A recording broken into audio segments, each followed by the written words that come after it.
Welcome to Compass and Clock. I'm your host, Mary Copeland. This infotainment podcast explores how to live your best life now and well into retirement. We'll discuss topics in financial planning, housing, and insurance. We'll talk wellness, relationships, and leisure activities. A full active life requires planning for your goals and preparing for the unexpected. I'll introduce you to a variety of guests, from knowledgeable experts to folks sharing stories of their life experiences and so much more, because life is big. All is intended to help guide you in planning for what you need now and at any age. Like and subscribe so you don't miss a thing. Today, my guest is David Neuman. He is a Board Certified Orthopedic Surgeon, the Clinical Director of NY Sportscare, TEDx speaker, Executive Director of a nonprofit called Joint Education Outreach, internationally published author, and an international speaker. David founded and created a digital therapeutic company called PopDoc. PopDoc creates and designs corrective exercise therapy programs for populations wanting to exercise again and age gracefully. David, welcome to the show today. Oh, thank you so much, Mary. So great to be here. And I appreciate the mouthful you just spat out regarding me. And I'm just so happy to be here to share some experiences and spend some time with you today. Well, your accomplishments are many. Yes, another mouthful. And it is so important for us to make sure that our bodies are in great condition. So with that, I'm going to jump right in, because you and I today are going to discuss aging gracefully, physically. So my first question to you is, what does aging gracefully mean to you? As everybody else on this planet, and certainly listening to this, animals, all comers, we do age. Aging happens no matter what. And as time goes by, we do this thing called aging. Aging gracefully, to me, means being able to act and be like a 20-year-old, even though you might be 60, 70, or 80. So graceful aging means not only are you social, not only are you emotionally healthy, but you're also, in essence, physically capable. So aging gracefully, to me, because I'm somebody who is now aging, as we all are, I've had my physical problems in the past. I've treated hundreds, I've operated on thousands of people with physical problems of their muscles, bones, and joints. And in order for them and anybody with an injury to age gracefully, they got to be active. Their mind has to be sharp, and they have to be able to continue to live an active lifestyle. Okay, so we said we're going to talk about aging gracefully, physically. So what does aging gracefully, physically mean to you? So let's take a quick flashback to when you were in your 20s, let's say, and you were an athlete, whether you were a recreational athlete or a semi-elite athlete or even a professional. Athleticism and being an athlete meant you had to be physically fit and capable of doing whatever sport you were being good at or you wanted to be good at. And in high school, many people do more than one sport, which has been shown to be healthier than just doing one sport. But as you age gracefully from a physical standpoint, it means that you can still do those things that bring you happiness from a physical standpoint. Maybe you like to dance. Maybe you like to sew. Maybe you like to garden. As you age gracefully, you physically have to be able to bend and squat in order to garden. You physically have to be able to use your hands or stand a long period of time if you're cooking or if you're sewing. And if you're going to stay on the athletic field, you have to certainly be physically fit a little bit, where you get this thing called pain. And, we can touch on that today, but it's an ugly word for many people. And it also is a very unique and different word for many people. So aging gracefully physically means being able to do those things that still bring you joy, that still allow you to be emotionally happy, or at least pleasant, and socially adept, meaning you can still go out and socialize and you're not stuck at home or stuck dependent on something, because those are all parts of the regular aging gracefully. And physically aging gracefully means you can physically are capable. Might be something as simple as getting in and out of a chair, going up and down stairs, cleaning your house or apartment, being able to take care of yourself at home. And of course, doing those recreational and sporting activities that bring you joy. So that's a lot of information. And I think it kind of answered my next question, which was, why should somebody be concerned with this? Because It didn't really, because I'm going back to that P word. ooh. Okay. And why should somebody be concerned with aging gracefully physically? And it really is that P word, pain. So if we can, so certainly if you are in America or probably in the world, this thing called opioid crisis is embracing people, and some people know people who are addicted and or died from being hooked on these pills that are mainly given to people, prescribed to people due to physical pain.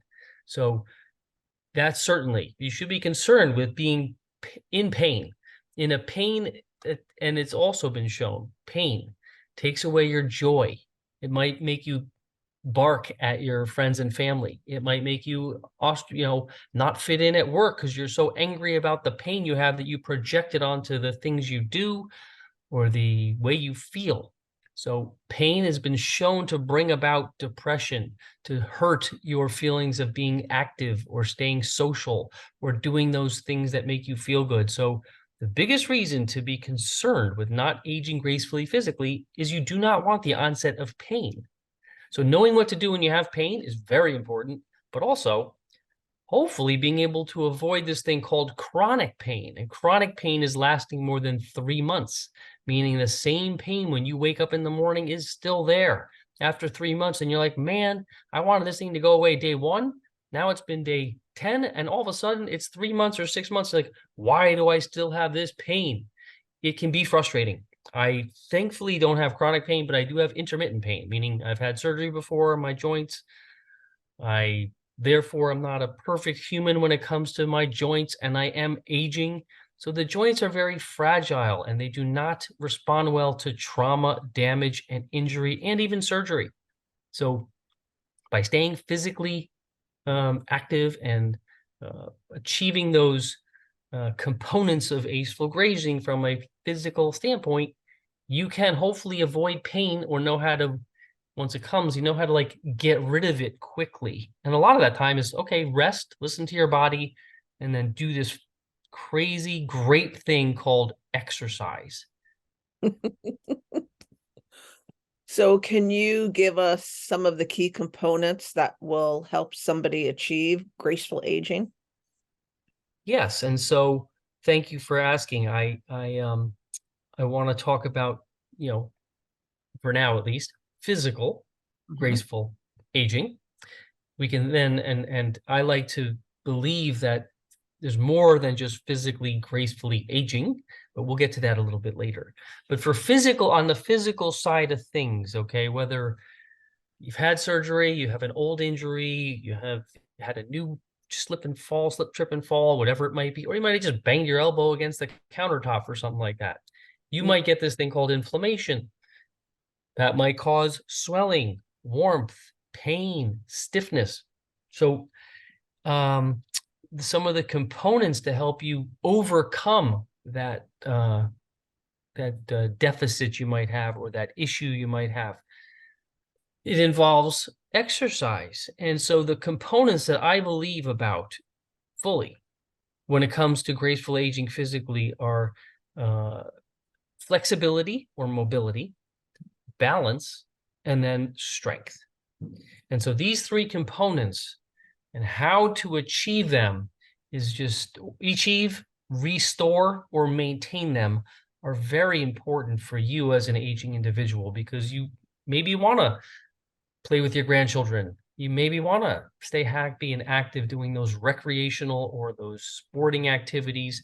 Maybe you want to go out dancing with your partner. Maybe you want to go out gardening. Maybe you want to go out and throw a ball with your grandchild or your spouse or whomever. So, those three components are so crucial and important. And unfortunately, as we age, they don't just come automatically. We got to kind of work at it. Well, let's expand on the three components then, David, so people have a better understanding on what they could do. So talk to us first about flexibility. Yeah, certainly. And so, what I want to be is an asset to you, the listeners, as well as you, Mary, and your podcast to encourage people to understand some of the terminology when it comes to medical terminology. Sometimes they're very confusing.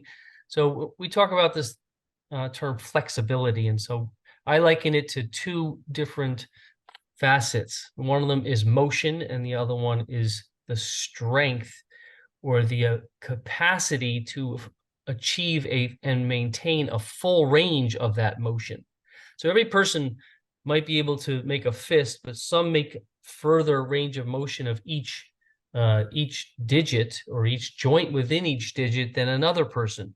So one range of motion for somebody is not the same normal for someone else, but we all at one point had our own normal range of motion. So range of motion is motion. So that can be done actively. And I believe that actively means your muscles, your brain tells your muscles to move a certain joint. And a joint is the coming together of two or more bones to create motion.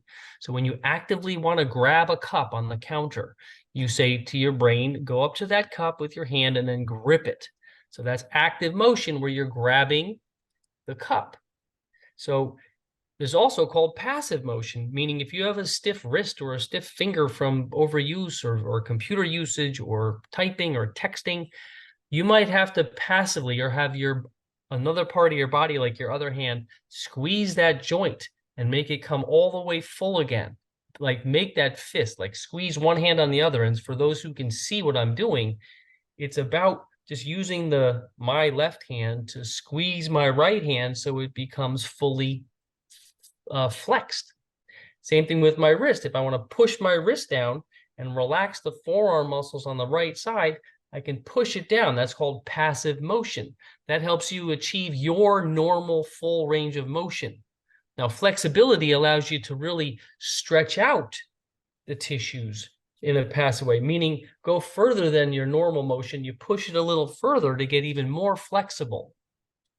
Increasing the motion of your joint helps compress the delicate components of your joint, increase the blood flow to that area, because the blood is what brings oxygen to all of our cells. And without oxygen, as many of you might know, a stroke sometimes means there's lack of oxygen in your brain, and therefore you don't function well anymore. And you might never. That's one stroke. The other one is when you bleed. But so I'm talking about the other kind, which is called ischemic. So the same might hold true with the joints. If you don't get the oxygen to those cells in your joints, they don't function that well. They start to get old. And those joints, part of what those cells do in those joints is spit out a motor oil type of solution to allow for you to not be the Tin Man as you age, to allow that mobility and the fluids within your joints. And I'm talking about all your joints in your body. And there's many of them, to be able to go through that range of motion to stay mobile, achieve or maintain your full range of motion, and to stay flexible. So that's I think it's one of the most important components, but there are a couple other ones. Okay. So that was flexibility. The second one you talked about was balance. Speak to us about that, please. Certainly. So as we age, unfortunately, our balance diminishes. And the worst part of balance is falling. When you don't have the balance, you might slip and fall due to out of your circumstances, icy, uneven sidewalk, broken stair, and you fall from an accident. But when it's just from lack of balance, unfortunately, you strike your head. And as I alluded to before, your head is more delicate than your joints, meaning those nerves, the nerves that live in your head, those electrical wires that run to the tips of your fingers and the tips of your toes, the nerves that tell you to breathe autonomically. You just breathe without thinking, or even the nerves that tell your heart to keep beating, or even the nerves that tell your gut to start absorbing food. Those nerves all begin in your brain and they go to and from. There's like that. This is your computer. It sends and receives signals all day long. If you lose balance and you strike your head, and if you watch any politics and you know, the news of this guy named Mitch McConnell, not that I'm just throwing that out there because in America he had this concussion of which there's a bruise to your brain, and several weeks later he all of a sudden went basically still and couldn't speak, and they blaming it on the concussion. Was it? Who knows? But I'm sure if you guys watch sports or you heard about concussions, they can be not deadly but life altering. And if the traumatic brain injury is too strong, meaning you trip and fall and you smack your head hard on a hard substance, you could dislodge some of the blood vessels and cause bleeding and then potentially die. If the blood clots up your nerves that tell you when to breathe or tell your heart to beat, that's it. You're done for the most part. So balance is also important because if you fall, you do this thing called broken hip, where you dislocate your shoulder, which means it comes out of the socket, or you fall and you break your hip, or you break your ankle, or you break your elbow. That's horrible, especially when you're not 18, because when you age, you don't heal as well. So if you're stuck in a bed for 2 to 4 weeks, most of your muscle mass goes away. You almost lose 15% of it in the first 3 days of being in bed. So getting out of bed is important every day. But if you don't have the balance, you don't have confidence in the balance, you also start walking funny. And then you have to use a cane or a walker, and you lose your independence and you lose your confidence in being able to walk. Now, walking is very, very important. So is getting in and out of a chair, so is going up and down stairs, but let's just say walking. If you don't have the confidence in your balance, then you're suffering. You're diminishing your ability to live a long, active, fruitful life. Even if you're 60, 70, 80, some people are living to 100, 102, 4. If you aspire to do that, then your balance is so important. The beauty is, or the good thing is, not only with flexibility, you can work at it and maintain it. Same thing with your balance. You can do certain activities to help you be able to balance on one foot, get up and down on your toes and do like a heel raise type of thing. Even move laterally or do a still dance and with balance, which involves torsional rotation, twisting a little bit, lifting up one leg or the other leg. Some of you might be golfers or skiers, which are like activities you can do until you're 90 or 100, but you got to have the balance. You're not going to hit a golf ball and fall over. You're not going to want to go down a ski hill for sure if you can't balance.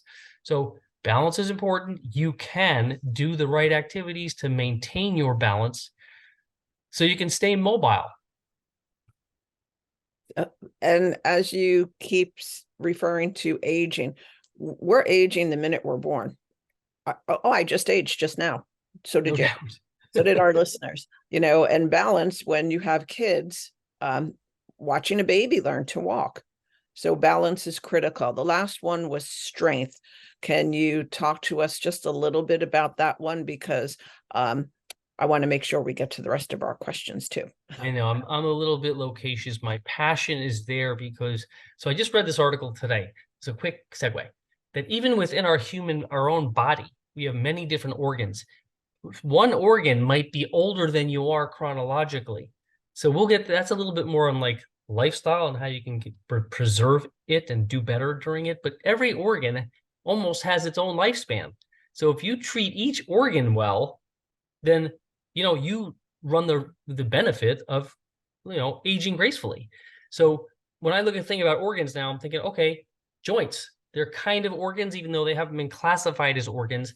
Plus the soft tissue that holds your whole body together is called fascia, and it hasn't been designated an organ, but I can almost guarantee you in the next decade, it will.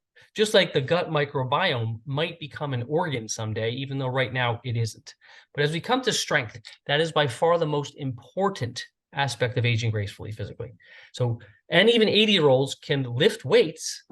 And if I lift my pen here, lift weights and your muscles will grow. And what I mean by strength is the power that your muscles can create. Okay. And so that is so important. So you can do strengthening exercises and activities to build your strength. So I have parents and they're aging. They're like, oh, I went out for a 3-mile walk today. Great. That has never been shown to help you with your muscle strength. It does good for your heart, good for your lungs, good for your bones. But physical resistive exercise is what builds strength. And you have to do it right as well, because if you do it wrong, those joints that are also 60, 70, or 80, they might not be perfect. They might start irritating you, causing pain and inflammation and swelling and stiffness. If you do too much strength, or you do it with poor mechanics, or you do it too often. So strength is one of the most, I think, the most important. And as Mary and I spoke before, she read somewhere that doing a squat is the most important aspect of the one exercise that you have to keep doing and be able to do is be able to squat up and down. That means getting out of a seat, getting off a chair, getting out of bed easily, being able to clean or pick up something off the floor. Squatting down is very important, and that involves your hip muscles. So the hips, I believe, have to be flexible. They're an integral part of balance, and also strength. The stronger your hips are, I think, the easier it is for you to age gracefully. Okay. And I do want to interject here that walking is still a good thing. It helps with the balance. So you did not hear David say don't walk. He just walking is not a component for strengthening your body. That's right. However, since you brought that up, if you have a 1-pound weight and you walk with that, and during your walk, you do a little bit of this as you're walking, or you do a little bit of this as you're walking, or you do a little bit of this as you're walking. With those 1-pounder, they don't have to be very heavy. Those will help you with some of your upper extremity strength. And it's also adding 2 pounds to your overall weight. So it will help with some of the strength in your lower extremities. I hope that makes sense. They have the Velcro weights that you could strap on your wrists and your ankles while you're walking to strengthen. We don't have a lot of time left. So before you say that though, Mary, when you put weights on your ankles, it's not necessarily good because it pulls on your ligaments, which are the small ropes that hold your joints together in your lower extremity. So if you have an ankle weight and you walk like this, you're pulling those ligaments around a little bit. So I'm more about, because since you don't walk on your hands, this kind of strength, if you put them around here, if you have arthritic fingers, you put them, like Mary said, around your wrist, a little more healthy. So I'm more of a advocate of the upper extremity wrist weights rather than the lower extremity ankle weights, unless you're doing them in a very controlled environment in a controlled fashion. And David's an orthopedic surgeon, so let's listen to what he has to say. We just have 3-4 minutes tops, so let's jump into the term health span. I've heard you say this before. What does that mean? I want to differentiate it from lifespan. So lifespan is how long we are on this earth. And then once people die, at least in many realms, when we don't come back as the same person. We might come back as someone else or some spirit. I won't go there.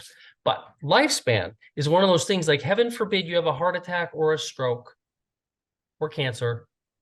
That means that your ability to be joyful, be social, be mobile, be strong, be active is diminished. And you might be dependent, and even if you have bad joints, might be dependent on a walker or a cane, or heaven forbid you're on an oxygen tank because you have COPD if you're an ex-smoker or whatever. So that is, you're still alive. So that's your lifespan. Doesn't mean you're living with dignity, doesn't mean you're living with happiness, doesn't mean you're living with purpose.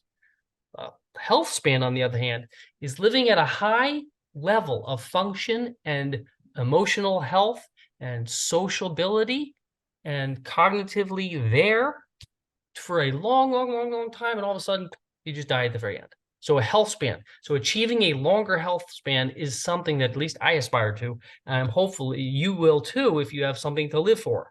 Your grandchildren, your children, your legacy, your spouse, whomever it might be. You might love doing something, be like, oh, when I die, I can't do this. I want to keep doing this. So health span is very important. So it involves, let's go to lifestyle components. I'm going to jump ahead to number 9. Lifestyle components to help you lengthen your health span. So getting enough rest is so important. And I was talking about physical health today, so I didn't really get into that. But your body needs to rest. If you remember working out as a 20-year-old and your muscles were sore, You needed to rest them. You worked them out too much. They became filled with lactic acid, or the muscles tore a little bit. That's how they grow. So you got to rest, especially when you age. You have to rest a lot. Rest might mean, okay, I played pickleball today. I'm not playing tomorrow. I'm going to give my body time to rest. But it also means get enough sleep. That's when your brain kind of cleans out. And so all the toxins you build up in your brain, all the metabolites from just thinking and living, it has to clean out. It cleans out during your sleep. So getting good night's sleep, preferably without supplements like pills, because that alters your sleep architecture about how well you dream and all the levels of sleep. Staying hydrated is also quite important. I liken it to food and hydration.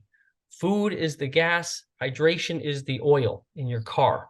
You need oil to lubricate your joints and your organs and your brain and your heart and your intestines and everything. When you don't have enough water in, and I don't mean soda, and I don't even mean coffee necessarily. I love coffee. Caffeine's awesome. Even non-caffeinated coffee, awesome. But it does not hydrate you necessarily. H2O with a squeeze of a lemon or a lime or some citrus. Bubbles, bubbles are okay, but they're not as good as just plain flat water. Bubbles, what happens is it lowers your pH in your blood and can lead to infection or can make infections worse.